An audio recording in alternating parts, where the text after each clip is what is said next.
नमस्कार मित्रांनो, स्वागत आहे तुमचं आमच्या एज्युकेशनल न्यूज या यूट्यूब चॅनलवर। तर मित्रांनो, आपण आज या व्हिडिओमध्ये कर्मचाऱ्यांसाठी मोठी आनंदाची अपडेट 1 जुलैपासून सरकार राबविणार ही प्रक्रिया। 1 जुलै 2024 पासून शासनातर्फे महत्त्वपूर्ण प्रक्रिया सुरू होणार आहे। तर जाणून घेऊया ही 1 जुलै 2024 पासूनची शासनाची महत्त्वपूर्ण प्रक्रिया काय आहे व त्याचे स्पष्टीकरण पुढील प्रमाणे। राज्यातील कर्मचाऱ्यांच्या बदली प्रक्रिया उद्या 1 जुलैपासून शासनाची प्रक्रिया सुरू।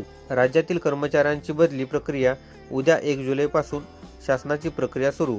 यंदाच्या वर्षी लोकसभा निवडणुकांनंतर तसेच विधान परिषद निवडणुकीच्या आचारसंहितेमुळे कर्मचाऱ्यांच्या बदली प्रक्रियेस ब्रेक लागला होता।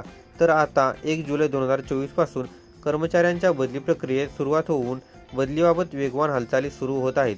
दरवर्षी राज्यातील जिल्हा परिषदेमध्ये कार्यरत कर्मचाऱ्यांच्या बदल्याबाबत बदली प्रक्रिया या सर्वसाधारणपणे मे महिन्यामध्ये होतात। तर इतर शासकीय कर्मचाऱ्यांच्या बदल्याची प्रक्रिया जुलै महिन्यापर्यंत पूर्ण होते। परंतु यंदाच्या वर्षी बदली प्रक्रियेस विलंब होत आहे। तर राज्य आचारसंहिता संपुष्टात आल्यामुळे कर्मचाऱ्यांच्या बदली प्रक्रियेस पुन्हा एकदा वेग आलेला दिसून येत आहे। बदली प्रक्रियेसाठी राज्य शासनाकडून प्रक्रिया सुरू झाल्याची माहिती समोर येत आहे। राज्यात जिल्हा परिषदांतील शाळांमध्ये शिक्षकांच्या बदल्या ह्या जून महिन्याच्या सुरुवातीलाच केल्या जातात, म्हणजेच शैक्षणिक वर्ष सुरू होण्याच्या अगोदरच होत असतात। पण आचारसंहितेमुळे हे काम अपूर्ण राहिले होते। परंतु यंदाच्या वर्षी जून महिना संपत आला तरी देखील बदली प्रक्रिया पूर्ण झाली नाही। तर सध्या जिल्हा परिषदांमध्ये विनंती तसेच आपसी बदल्यांची प्रक्रिया राबवण्यात येणार असल्याची माहिती प्रशासनाकडून देण्यात येत आहे।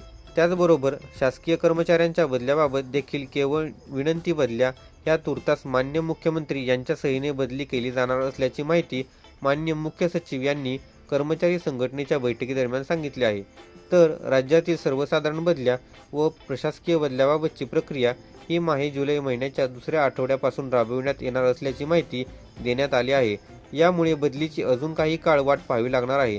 तर मित्रांनो, हीच माहिती आपल्याला या व्हिडिओच्या माध्यमातून द्यायची होती। तसेच नवनवीन अपडेटसाठी आमच्या चॅनेलला सबस्क्राईब नक्की करा।